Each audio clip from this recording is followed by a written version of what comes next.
So let's put this in the spotlight. They've had 12 sellout shows in less than 2 years. We're talking Carrie Underwood, Cedric the Entertainer, even Steve Harvey. With such big-name acts coming to local stages, the arena looking to spend $5 million for renovations and repairs. Breaking news from News 12. We have an update now to the breaking news in Aiken County. An afternoon accident just before 5. The South Carolina Highway Patrol says an older driver was going south on West 5 Notch and had a medical condition. The driver blacked out and hit a utility pole. Well, hey, guys, take a look around. This building is just months away from completion. The challenge now, finding a way to staff the place. The business of actually locking people up accounts for more than $6 million of a total $9 million budget shortfall. According to this new budget, they would need $880,000 just to staff this new expansion. There is a shagging contest tonight. Don't forget that. I am ready for the dance. I hope you are as well. Come on down. We'll be trying to see who can raise the most money, so come see the both of us. Come see me. It's going to be fun. We're excited. Believe it or not, that's someone's water meter. Oh, that shocked the daylights out of me. I said, oh, my Lord, I can't even read that. You see, Peggy McBride lives right next door. Mine needs to read. Look at there. You can read mine. Linda Reynolds' meter is covered in dirt. Even still, the city keeps sending bills. But it's my word against their word that they come and doing their work, their job. So we called out the utilities department, who claims they read the meter just last week. No you problem. saying that box got like that in a week's time? I'm just guessing. You mean the total conglomeration of all those leads? No, I'm not saying that at all. We had to question, are people estimating or guesstimating bills? No, it's not really. The only Not really. No, it's not possible. That story soon changed. There are cases where the city estimates, very rarely, and only when we know of a meter that doesn't work. That's right. In some cases, the city just makes up charges. How do we come up with estimates? Past history. We go back to the prior year or the prior several months, that kind of thing. And that's a problem. Commissioner Corey Johnson calling for an investigation. There's no sense in saying a meter's not working, so we got to guesstimate it. If it's a problem, we need to fix it. May 11th, 1970, hundreds take to the streets of Augusta, setting fire to more than 100 square blocks. Law enforcement moves in. 6 people die in Augusta's race riot. That didn't have to happen, all of that. Handing up people's property and stuff. That was bad. Carrie Oatman remembers it well. Georgia Guardsmen and tanks lined city streets, blazing what was called a trail of sorrow. The people tore the places down where they had food to eat, child.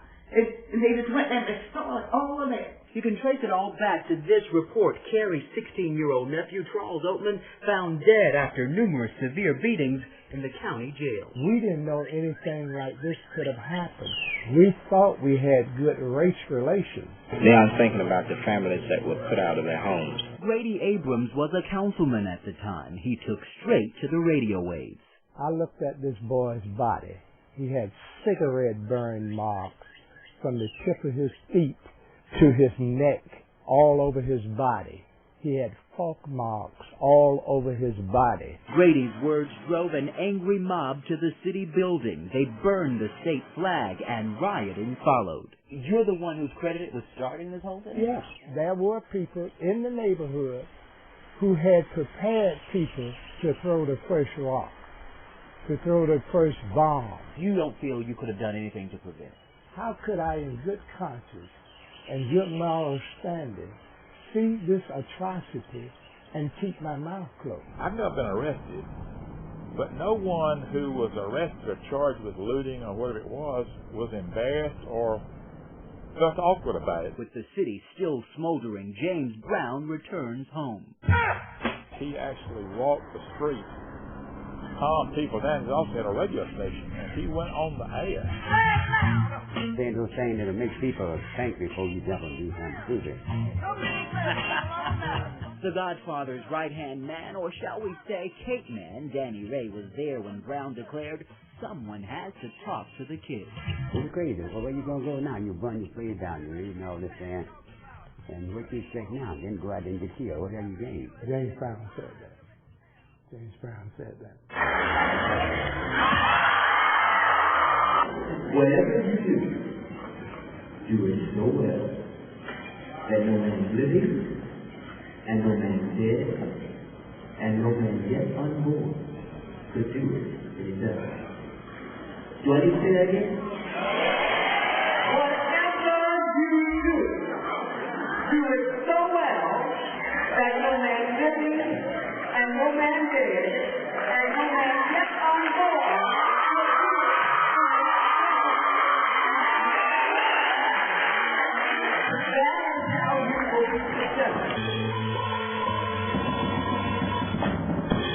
It was good. People can't tell you not to repeat, but you pick up all your dreams. It really does inspire me to do more things in my life. The community of Augusta, I feel that there's some great things being done, and this is just really just part of it.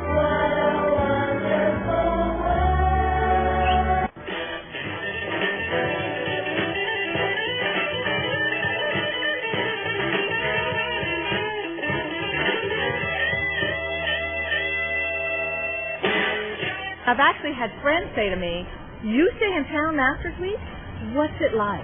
Well, the dance floor is going down, the tent is coming together, the city's teamed up the first annual Par 3 party. If you're from an older generation, you can sit and watch, and if you're of the moving variety, you get out there and dance all night. I mean, we just talked to a man from North Augusta who said, "Well, I don't need a chair because once I start dancing, I never sit down." 10,000 people are expected to make a splash in downtown Augusta this Masters Week. It has been a success from beginning to end, and we'll be back. Chris Raymaker is one of 30 Germans on a bus tour, playing Augusta, snapping pictures, spending money. Well, we gotta spend it somewhere, might as well do it here, right? It is a Christmas Eve story that is hard to forget. A car crashes through a South Augusta jewelry store, smashing windows and display cases. A shopper inside says she was hit during the accident. Today, only on 12, that woman is sharing her story. I heard this boom outside, and I thought somebody was outside shooting coming in the building. Carolyn Grace talking about a Christmas Eve shopping experience she'll never forget. So I went to bend down, and by the time I went to bend down to go to safety, it felt like the earth was coming up, and the next thing I know, something was hitting me in my back and pushing me to the back of the store. You see, a car plowed through Augusta's Royal Jewelers. Glass was shattered everywhere. The News 12 viewer saw it, shot it, and sent this video right to the newsroom. And I never knew until I saw the news, and everybody was telling me later that the car came through the building. I never saw anything because it knocked the breath out and knocked me out. Crews quickly moved the car out and moved in to survey the damage. All I know, it just felt like a tornado was coming through the building. That's what it felt like. Like the car, Carolyn has a few bumps and bruises, but she's just happy to be alive. And it scared me because I thought my life was gone. You can imagine, we understand that driver may have been elderly and simply made a mistake. The good news, no serious injuries. Huge cars covered in snow and houses covered in snow out of the roofs. Better late than never. The snow we wanted for Christmas blows through Augusta today. Good evening, I'm Chris Thomas. Thanks for joining us. Let's get right to Storm Team 12's Vicki Graff, who has been tracking the weather all day. Are we ready? We're going to do Rudolph the Red-Nosed Reindeer. Remember the reindeer's name? Oh, the weather outside is frightful. How we hate going out in the storm. But if you really hold me back. All right.